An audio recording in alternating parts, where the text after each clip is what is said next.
So I'm reviewing The Upside today, and The Upside is The Upside is a dramedy about a wealthy paraplegic man named Philip. He's hiring a caretaker and he decides to go with Dell. Dell is an ex-convict who is struggling to find work as well as reconcile with his ex and his son, whom he's neglected for over a period of years, and while he was in prison, of course.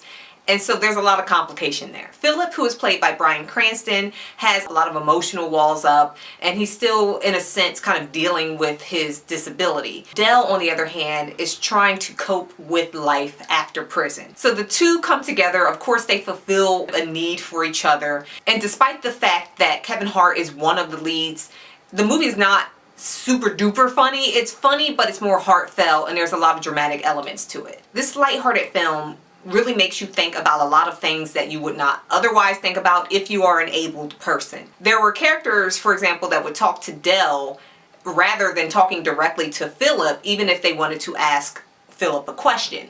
And so Dell would correct them and let them know how they're to treat Philip. And there was just a lot of moments like that that really shows people a side of life that they may not have thought about because they don't have to go through the same things that a disabled person may have to go through. With Dell also, we see how difficult it is for him to find a well-paying job that would allow him to support his family.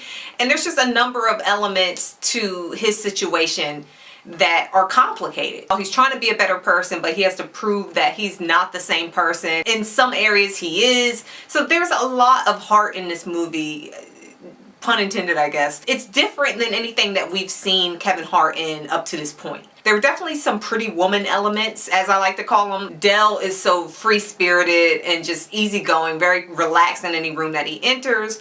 And Philip's world, on the other hand, is very stuffy, very uptight, very afraid of new things. So it's fun to watch, especially for most of us who fall in between those two worlds. Okay, so now it's time for me to point out the obvious.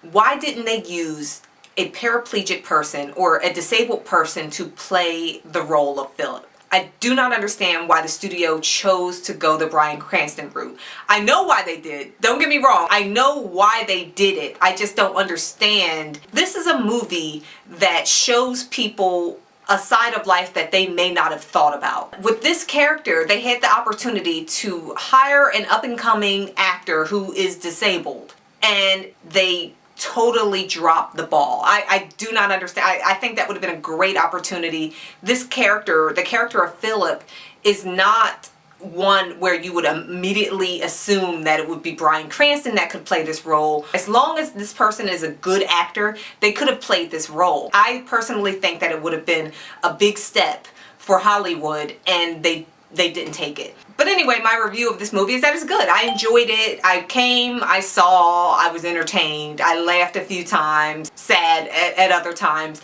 There were moments in the movie where it felt a little too saccharine sweet, but it worked. I mean, this is a movie that knows what it is. It's not breaking any boundaries. It's not doing anything different, although it could have, but it didn't. And so we knew what we got it, and we left. I would definitely recommend you see this movie. This is one that you might want to have in your library. So that's my review of The Upside. I want to know what you guys thought. Do you think that they should have hired a disabled person to play the role of Philip? If you think so, let me know in the comments below. Don't forget to subscribe, like, and share. Have a great day. Bye-bye.